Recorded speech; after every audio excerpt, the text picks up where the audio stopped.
Hello friends, I am Asha ma'am and welcome back to English with Asha ma'am. आज के video में मैं आपके लिए एक स्टोरी लेकर आई हूँ और स्टोरी का टाइटल है a pact with the sun. Pact मतलब समझौता और विद द सन मीन्स सूरज के साथ। तो सूरज के साथ समझौता ये स्टोरी का टाइटल है। अच्छी स्टोरी है, नए वर्ड मीनिंग्स हैं, सेंटेंस स्ट्रक्चर है, ग्रामर रिलेटेड कॉन्सेप्ट्स हैं। तो आइए स्टोरी को शुरू करते हैं। यहाँ पे कुछ इंट्रोडक्टरी सेंटेंसेस हैं, उन्हें पहले पढ़ लेते हैं। Saida's mother has not received proper medical treatment for her complaints. तो कंप्लेंट्स मतलब जो भी उसकी शिकायतें हैं। सईदा's मदर, यहाँ अपॉस्ट्रोफी है, मतलब होता है कि सईदा की माँ हैज़ नॉट रिसीव्ड, नहीं उसे प्राप्त हुआ है, प्रॉपर ठीक का ढंग का medical treatment for her complaints, जो भी उसको बीमारी है, दुख बीमारी है या शिकायतें हैं। हैज़ नॉट रिसीव्ड ये जो है प्रेजेंट परफेक्ट का नेगेटिव सेंटेंस है। She is denied healthy food, sunshine and fresh air. She is denied ये भी पैसिव में है सेंटेंस, इज एम आर के साथ वर्ब थर्ड फॉर्म लगती है, पैसिव में है sentence. She is denied, deny का मतलब है कि मना करना या रोकना। डिनाइड उन्हें रोका गया है, उन्हें मना किया गया है। Healthy food, sunshine and fresh air, ढंग का खाना, हेल्थ सेहतमंद खाना, धूप और हवा, फ्रेश हवा। At last, she consults a good physician who gives her effective medicine and sound advice. At last, last में, अंत में, she consults, वो कंसल्ट करती है एक अच्छे फिजिशियन, एक डॉक्टर से, who gives, जो डॉक्टर उसे देता है इफेक्टिव मेडिसिन, मेडिसिन जो कि बहुत इफेक्टिव है, प्रभावशाली है उसके लिए, एंड साउंड एडवाइस, और एक अच्छी एडवाइस, सलाह भी देता है। तो आइए अब स्टोरी को डिटेल में पढ़ते हैं और समझते हैं। Saida's mother had been ailing for a long time. Saida's mother, Saeeda की माँ, had been ailing, ailing मतलब बीमार, तो had been ailing for a long time, long time लंबे समय से, काफ़ी लंबे समय से सईदा की माँ had been ailing, वो बहुत बीमार थी। तो ये जो सेंटेंस का स्ट्रक्चर है, had been के साथ वर्ब फर्स्ट फॉर्म में ing लग जाता है, वो पहचान होती है पास्ट परफेक्ट कंटिन्यूस टेंस की। तो यहाँ पे सईदा की माँ जो है बहुत समय से बीमार थी। फीवर, कॉफ, बॉडी एक, painful joints and what not. Fever बुखार था, कॉफ खांसी, बॉडी एक, एक का मतलब होता है दर्द, तो बॉडी शरीर में दर्द था। पेनफुल जॉइंट्स जो उनके जोड़ थे, जैसे घुटने, कोहनी, तो उनमें पेन था। पेनफुल यहाँ पे एडजेक्टिव है जो कि नाउन को डिस्क्राइब कर रहा है कि दर्द से भरे थे। एंड व्हाट नॉट, और क्या कुछ नहीं, मतलब वो काफ़ी परेशान ही है। Treated by a variety of physicians for weeks, treated by उपचार किया जा रहा था, बाय के द्वारा, वेराइटी अलग अलग तरीके के, फिजिशियंस जो डॉक्टर्स हैं, फॉर वीक्स हफ्तों तक। She often showed signs of improvement but soon relapsed into her old sick self. तो शी ऑफन, ऑफन अक्सर, शोड दिखाती थी, signs of improvement, improvement means सुधार, तो काफ़ी बार मतलब अक्सर वो दिखाती थी कुछ चिन्ह और कुछ साइन कि उनको उनकी तबीयत में सुधार आ रहा है। बट सोन, लेकिन फिर जल्दी से, रिलैप्स्ड into her old sick self. Relapse मतलब वापस से, फिर से आ जाना, इनटू हर ओल्ड फिर से वो पुराना, सिक बीमार, सेल्फ तो मतलब वो खुद फिर से क्या होती थी, बीमार हो जाती थी, पहले की ही स्थिति में फिर से आ जाती थी। One complaint substituted by another, one complaint एक शिकायत, सब्सटीट्यूटेड वो जगह ले लेती थी, बाय अनदर दूसरी शिकायत की, एक शिकायत जगह ले लेती थी दूसरी शिकायत की। दो week and colourless, she was forbidden normal food and was under strict orders to remain perpetually confined to her small, dingy room with doors and windows fastened, deprived of sunshine and fresh air. दो हालांकि week कमजोर थी, WEAK week कमजोर, and colourless चेहरे का था वो भी सफेद था क्योंकि वो काफी समय से बीमार है, उनमें कोई चमक ही नहीं थी। एंड वॉज फॉरबिडन, उनको मना किया गया था। फॉरबिडन यहाँ पे एडजेक्टिव का काम कर रहा है, शी वॉज फॉरबिडन, उन्हें मना किया गया था। नॉर्मल फूड, जो नॉर्मल खाना होता है, and was under strict order, strict कठोर सख्त, ऑर्डर्स दिशा निर्देश दिए गए थे, टू रिमेन रहने के लिए, परपेचुअली लगातार, कन्फाइन मतलब एक ही जगह में, टू हर स्मॉल छोटे, डिंजी रूम, डिंजी का मतलब है कि अंधेरा, अंधेरा सा कमरा और गंदा कमरा, डिंजी छोटा गंदा काला कमरा, with doors and Windows, doors दरवाजे, विंडोज खिड़कियां, फासन, फासन मतलब चटकनी उनकी बंद रहेगी, मतलब खिड़की दरवाजे बंद रहेंगे, तो फासन मतलब बंद रहेंगे, deprived of sunshine and fresh air, deprive मतलब कमी होना, तो कमी थी उनके पास सनशाइन धूप की और फ्रेश एयर, तो ऐसे कमरे में, एक डिंजी कमरे में रहती थी, जैसे आप फोटो में भी देख सकते हैं यहाँ पे, ये उनके फिजिशियन है, डॉक्टर है, और वो लेटी हुई हैं बेड पे, ये उनका रूम है जो कि गंदा पड़ा हुआ है, काला सा है,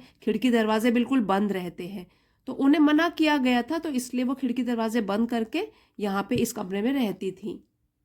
तो एक तरीके से उनको वंचित रखा गया था धूप से और फ्रेश ताज़ी हवा से, डिप्राइव वंचित रखना, किसी को दूर रखना किसी चीज से।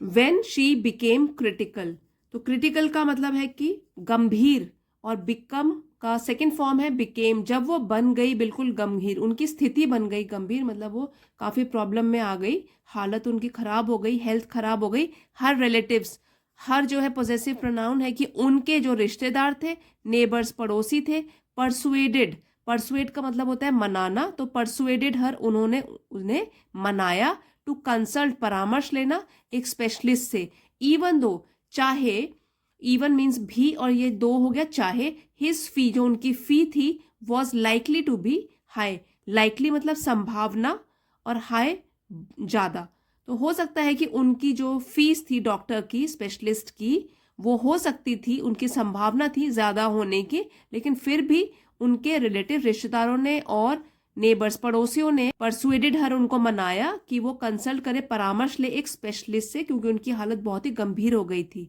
Life is more precious than money, life जिंदगी, मोर प्रेशियस मतलब ज्यादा कीमती, देन के मुकाबले, और मनी मतलब पैसों के मुकाबले लाइफ जीवन जो है वो ज्यादा अनमोल है।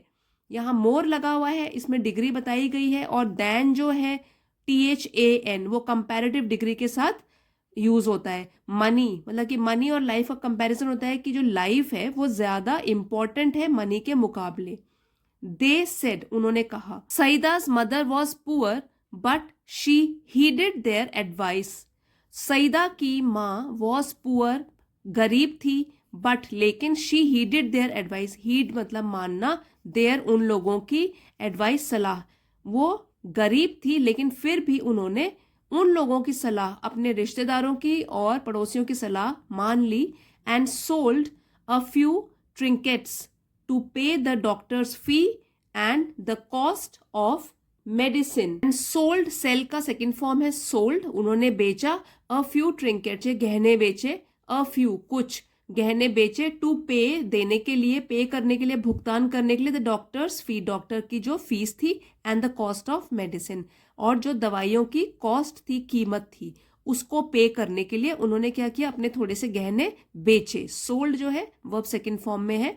The doctor came in a few days and examined her and prescribed effective but costly medicine. The doctor came, doctor आए, come का second form है came, doctor आए, in a few days कुछ दिनों में, and examine उन्होंने निरीक्षण किया, her उनका, and prescribed उन्होंने prescribe किया, लिखा उनके लिए, effective जो काफी इफेक्टिव है, असरदार है, लेकिन but कॉस्टली जो कि बहुत कीमती भी है, मेडिसिन दवाई। तो डॉक्टर आए कुछ दिनों में, उन्होंने सईदा की माँ का निरीक्षण किया और लिखकर दी उनको असरदार लेकिन महंगी दवाइयाँ, कॉस्टली महंगी दवाइयाँ। To the question as to what she should eat he said, to the question उस प्रश्न के लिए, एज टू की व्हाट शी शुड ईट उन्हें क्या खाना चाहिए, ही सेड उन्होंने कहा, anything you wish to eat कुछ भी, एनीथिंग कुछ भी, यू विश जो आप चाहते हो, टू ईट खाना, चपाती, वेजिटेबल्स, मिल्क, फ्रूट्स एटसेट्रा। तो उन्होंने सब चीज़ों के लिए उनको बोल दिया, आप सब्जियां खा सकते हो, दूध पी सकते हो, फल, चपाती एटसेट्रा, और भी कुछ खा सकते हो। In addition to all this he added emphatically, ये क्या है, एम्फेटिकली। तो इन एडिशन मतलब इसके अलावा, टू ऑल दिस, इन सब के अलावा, ही एडेड, उन्होंने ऐड किया, उन्होंने जोड़ा, एम्फेटिकली मतलब जोर देकर कहा उन्होंने। जो भी अभी तक बोल रहे हैं कि आप कुछ भी खा सकते हो, उसके अलावा उन्होंने कहा एम्फेटिकली, जोर देकर, leave this dark हॉवेल and occupy a bigger room with doors and windows open. Leave this dark हॉवेल मतलब इस अंधेरी झोपड़ी को छोड़ो, हॉवेल झोपड़ी, एंड ऑक्यूपाई और कब्जा करो या जाओ या बैठो, in a bigger room with doors and windows open, एक बिगर मतलब इससे बड़े रूम में जाओ, कमरे में, with doors and windows open जिसमें कि खिड़की और दरवाजे आप खुले रखो। सिट इन द सन, और धूप में बैठो, every morning from 8 to 9, every हर सुबह फ्रॉम 8 to 9, 8 बजे से 9 बजे तक धूप में बैठो। Sunshine and fresh air, sunshine मतलब कि धूप और फ्रेश एयर ताजी हवा। ही कंक्लूडेड, कंक्लूड मतलब निष्कर्ष में कहा उन्होंने, are more important than medicine, यहाँ पे भी दैन आया है, दो चीजों में कंपैरिजन हो रहा है। वो कह रहे हैं कि आर मोर इम्पोर्टेंट, ये सब चीजें ज्यादा जरूरी है, देन बजाय के मेडिसिन, दवाई। The doctor and his advice became a subject of noisy commentary among all present. Doctor and his advice, doctor and his advice, उनकी सलाह, बिकेम बन गई, बिकम का सेकंड फॉर्म है, a subject of noisy commentary, commentary मतलब लोग एक दूसरे से बात कर रहे हैं, हर कोई अपनी राय दे रहा है, और वो काफी नॉइजी हो गया है क्योंकि एक दूसरे की बात जब सुनाई दे रही है तो कमरे में बहुत ही आवाजें आ रही है। नॉइजी एडजेक्टिव है, कमेंट्री के लिए यूज हुआ है, ये नाउन है। तो उसकी जो एडवाइस थी डॉक्टर, और उसकी एडवाइस, डॉक्टर के बारे में बात कर रहे हैं, उसकी सलाह के बारे में भी सब लोग बात कर रहे हैं। It became a subject, subject मतलब विषय बन गया, नॉइजी कमेंट्री की, सब लोग अपनी अपनी कमेंट्री दे रहे हैं, बाद में टिप्पणी कर रहे हैं, अमंग ऑल प्रेजेंट, जो भी वहां पे सब लोग उपस्थित थे, प्रेजेंट थे। Some favoured while others opposed it, favoured मतलब समर्थन करना, तो कुछ लोगों ने तो उसका समर्थन किया, वाइल जबकि, अदर्स दूसरों ने ऑपोज किया, और ऑपोज का मतलब होता है कि उसका उन्होंने विरोध किया। Exposure to sun and air for someone afflicted with chronic cough was dangerous. Exposure to sun मतलब कि धूप में बैठना, एक्सपोज होना धूप में, उसके नीचे बैठना धूप की गर्मी में, एंड एयर और हवा, फॉर समवन आदमी के लिए, अफ्लिक्ट से जो ग्रस्त है, जिसको है ये बीमारी, विद क्रोनिक कॉफ, तो क्रोनिक मतलब लंबे समय से जो चला आ रहा है, कॉफ खांसी, वॉज डेंजरस वो तो काफी खतरनाक थी, and experience lady declare, experience मतलब जिनको काफी अनुभव है, वैसी लेडी ने डिक्लेयर किया, घोषणा कर दी।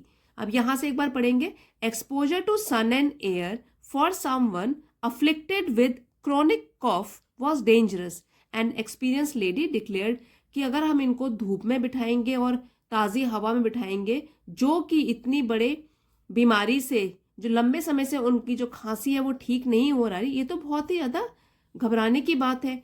ये तो एक अनुभवी लेडी ने बताया। A younger neighbour nearly quarrelled with her over this, younger देखिए ER लगा हुआ है, कंपैरेटिव डिग्री है, यंग, यंगर, यंगेस्ट, कंपैरेटिव, तो दो चीजों में कंपैरिजन हो रहा है कि अ यंगर नेबर मतलब कि जो उन एक्सपीरियंस लेडी से जो उम्र में छोटी रही होंगी, वैसे पड़ोसी, नियरली क्वारल्ड झगड़ा, जो कि लगभग होने ही वाला था, मतलब नियरली लगभग ये झगड़े के ही समान था।